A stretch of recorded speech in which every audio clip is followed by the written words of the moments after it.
quarantined on the Diamond Princess. When an 80-year-old from Hong Kong tested positive for the virus. Diamond Princess, health officials cautiously removed this cruise ship now has the highest concentration of confirmed cases of the virus. It was supposed to be the perfect vacation. A 2-week-long cruise exploring the beauty of Southeast Asia for adventure.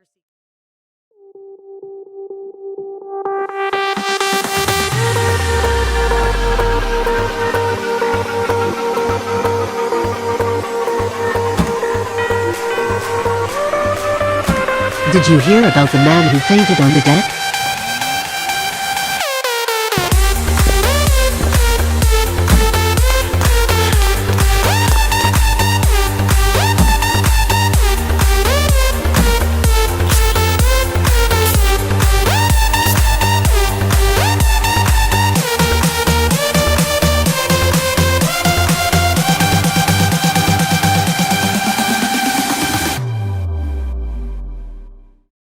Our project is centered around the memory of surviving the COVID-19 pandemic, which is now a collective memory around the world as it developed into a global pandemic. According to WHO, at least 215 countries are affected. We decided to set the project on the Diamond Princess cruise ship because it was a well-reported super-spreading site around the world when we planned the project.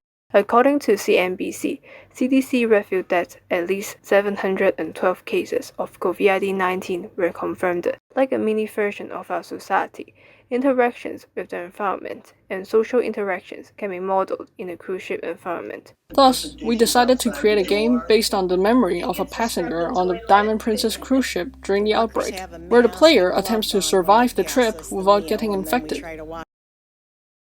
To immerse the player in the experience, we decided to place the player in rendered rooms of the cruise ship environment created with SketchUp, and decided certain interactions and game rules to mimic the real-life situations. Would you like to join a table? The player interacts with non-player characters, similar to how they would on a cruise ship. Through interaction, the player can also obtain information and resources. Did you hear about the man who fainted on the deck? Terrible news. The environment is also decided to change as the disease spread on board, which will be reflected in the player's experience.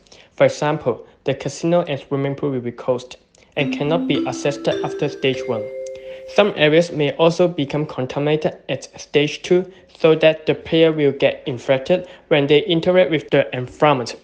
The player also navigates the cruise similar to how it's done in real life through the elevator. This design also makes it easier to implement in our game creation. To further the immersion, all the players' actions have in-game consequences regarding their health and risk of infection, as indicated here by dashed boxes. This is ultimately reflected to the player through different flashback endings. The pathway of infection will be revealed to the player through VR animation if they get infected.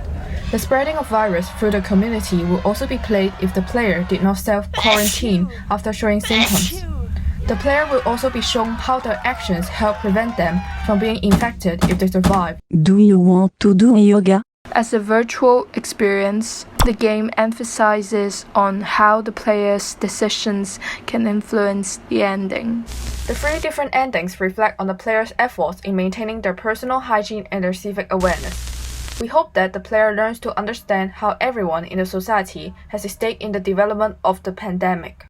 The virtual experience can also serve as a rehearsal of real-life hygiene practices, such as proper hand-washing technique. By making it a repeat and venerable action in the game, we hope to impress the importance of sanitary habits on the players.